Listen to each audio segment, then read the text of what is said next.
27 wins and 1 controversial DQ loss, which nobody really considers a loss at all. Only title fight since March 2011, most consecutive title defenses in UFC history, 16 pay-per-view bouts, the youngest UFC champion, UFC Hall of Famer, having parties during fight camps, and beating legends one after another. Anybody who has even the slightest interest in MMA knows that he is the most complete fighter in MMA history and the greatest of all time. Welcome, fight fans. MMA Station is here to bring you another epic combat story. This time, it's gonna be epic because we have Jon Bones Jones under the spotlight.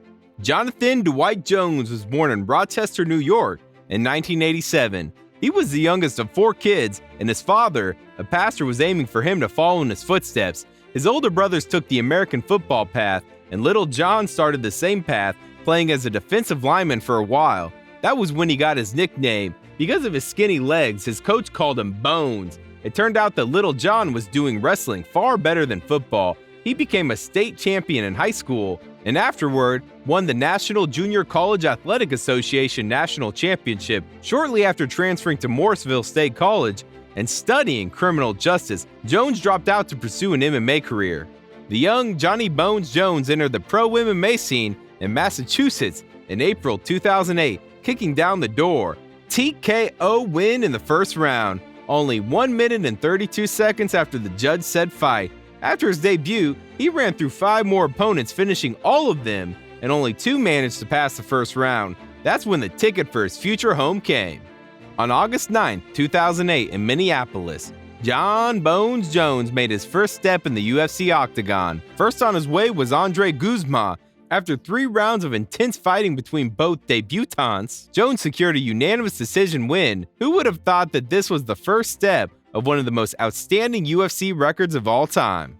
6 months later, Jon was lined up with a UFC veteran and probably one of the most important fighters in UFC history, Stephan Bonnar. Set as an underdog considering his experience, this was the first time Jon Jones showed that he is not an average rookie, and his plans are far, far away from what most people thought. He dominated Bonnar for 3 rounds, and if he had more rounds, he probably would have finished him and got that knockout on his record instead of a unanimous decision win. Next in line was Jake O'Brien, guillotined in the middle of the second round.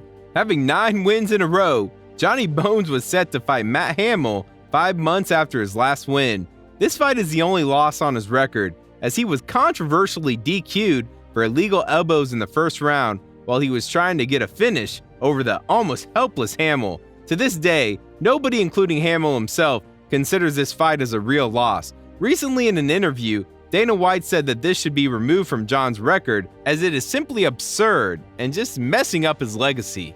Moving up the light heavyweight division, Jon Bones Jones booked 2 more first-round TKOs over the tough Brandon Vera and the Belarusian fighter Vladimir Matyshenko, showing the MMA fans one of his most dangerous weapons. Both were TKO'd with elbows. Soon after Jones stepped in the best prospects fight at UFC 126 in Las Vegas against Ryan Bader, Bader won the Ultimate Fighter series and had no losses so far with a 12-0 record. This was the first fight that was going to say who would be the next opponent for the current light heavyweight champion, Mauricio Shogun Rua. Bader survived a north-south choke, ground and pound, and a high kick to the head in the first round. In the second round, Jon had no mercy, and after the first clinch, put Bader in the bottom half, from where he finished a tight guillotine, stamping Bader's first MMA loss and getting the submission of the night prize. Winning the race for the title shot in such a dominant fashion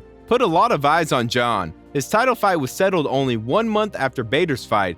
Mauricio Shogun Rua had twice the fights Jones had and was sitting without fighting as a champion for almost a year. However, his experience and not being busy for 1 year didn't help him at all. Jon Bones dominated 2 rounds, both stand-up and on the ground, step by step, squeezing Shogun's energy. After 3.5 rounds of survival, the champion stopped fighting after brutal elbow ground and pound, and a few knees in the ribs, a vicious right hook, and another knee. Joe Rogan was completely right saying that, ladies and gentlemen, he is the present and the future, and he might be the greatest talent that we have ever seen in the UFC.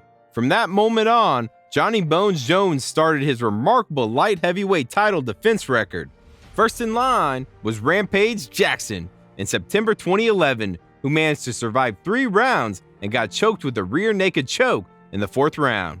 3 months later, Lyoto Machida, who had never been submitted in 17 fights, had that streak snapped, getting submitted with a stand-up guillotine. 4 months later, Rashad Evans survived 5 rounds. Checking the fight stats, Jon landed more than 90 significant shots versus 60 for Rashad, managed to take him down several times, and surprisingly, decided to pull close guard at the end of the 5th round to fight him from his back for the last 40 to 50 seconds of the fight. Next in line was Vitor Belfort at UFC 152.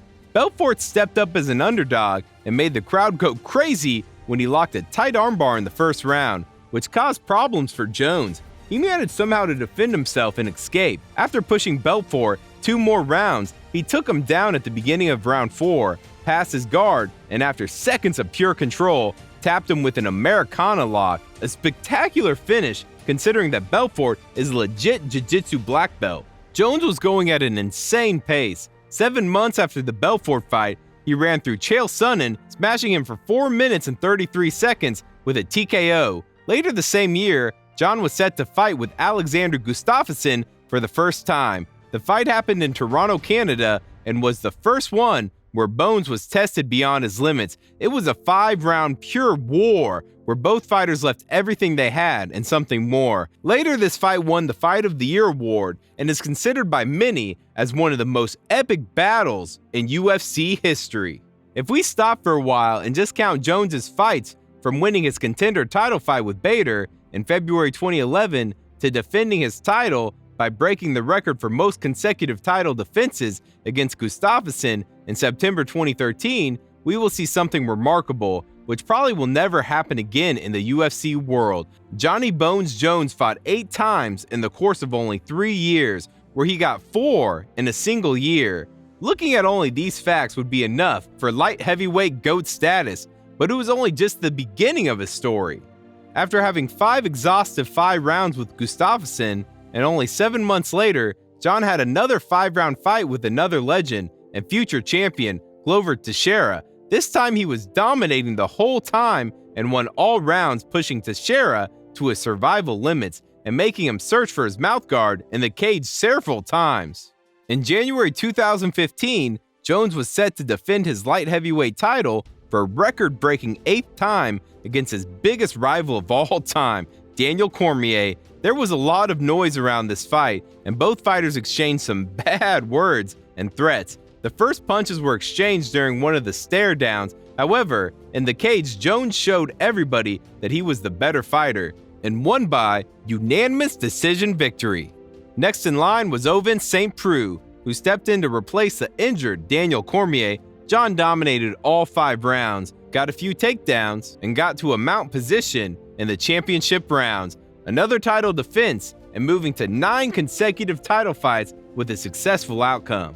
The Cormier rematch was on the line for July 2017, and the 2 rivals started with the trash talking right away. This time, the stare down was with no accidents, but it was visible that both wanted to kill each other, and there would be no mercy in the cage. This time, Jon Bones Jones managed to execute his plan and KO'd Cormier with a counter head kick and punches afterwards. After this fight, Jones had a flawless title defense streak, winning decisively against Gustafsson with a TKO and booking unanimous decision wins over Anthony Smith and the prospect Thiago Santos. Next in line was the powerful Dominic Reyes, who was coming with his 12-0 record with a KO win over Chris Weidman in the 1st round. It was visible that Reyes did his homework. He was winning almost all the stand-up striking exchanges and was controlling the pace of the fight. He, however, didn't manage to do significant damage to Jones, who switched gears in the championship rounds and started taking over, pushing Reyes to the cage, taking his back while standing up and taking him down. Most previous opponents were crushed and either took significant damage or were KO'd, but Reyes showed great defense and escape skills, and regardless of being exhausted, managed to go out without significant damage and even got in some counter punches. In the end, Jon Bones Jones took the win with a very controversial unanimous decision, which surprised a lot of people on the stage. In a later interview, Jones shared that this fight was very close, and somewhere in the middle, thoughts of losing it passed through his head, similar to the first Gustafsson battle. After this win, Johnny Bones took a long break. He was out of fighting for almost 3 years, and through this period, he vacated his light heavyweight title, preparing himself to go to the heavyweight division, dominated by Stipe Miocic and Francis Ngannou. After winning the second fight with Miocic, the Predator was scheduled to fight with Jones. However, he was not able to align with the UFC regarding the financial terms and decided to leave the organization, signed with the PFL, and went into preparation for his boxing debut against Tyson Fury. His place was taken by the rising UFC heavyweight star, Ciryl Gane, who bravely took the chance to step into the octagon with the greatest of all time. The fight was organized in Las Vegas and was Jones' 16th pay-per-view. 2 minutes into the first round, Jon Bones Jones took Gane down and submitted him with a guillotine, winning another performance of the night bonus. Having all the success and a lot of money at an early age impacted Jones' behavior significantly outside the octagon. In parallel with breaking records on the MMA scene, he was having a lot of behavioral and legal problems, domestic violence leading to arrests, multiple car accidents under the influence of alcohol, including leaving the crime scene with an injured pregnant woman. On top of this, he was banned from fighting multiple times due to using a forbidden substance, and is the first UFC fighter who signed with both USADA and VADA testing programs at the same time. Greatness has its dark side for sure. In one of his many interviews, Jones was asked if he was a good person trying to be bad or a bad person trying to be good. After a bit of thinking, he smiled and said that he was a bad one trying to be good. Recently, he shared that his success and being rich at such a young age was not handled the right way, but now everything is settled and he will stick to his family, his team, and will stay out of any trouble or negative vibes, no matter what. Facts are facts. So far, nobody has managed to get closer to his records, which makes him a UFC Hall of Famer, the MMA GOAT at the moment. Nobody knows what the future will throw at Jon Bones Jones, but for sure, he will play a leading role in whatever comes ahead. And that wraps up another Fight Story with MMA Station. Make sure to hit that subscribe button and turn on the notification bell so you never miss a moment of the action. Thank you for joining us on this incredible ride. Until next time, stay hungry, stay passionate, and keep supporting the world of combat sports.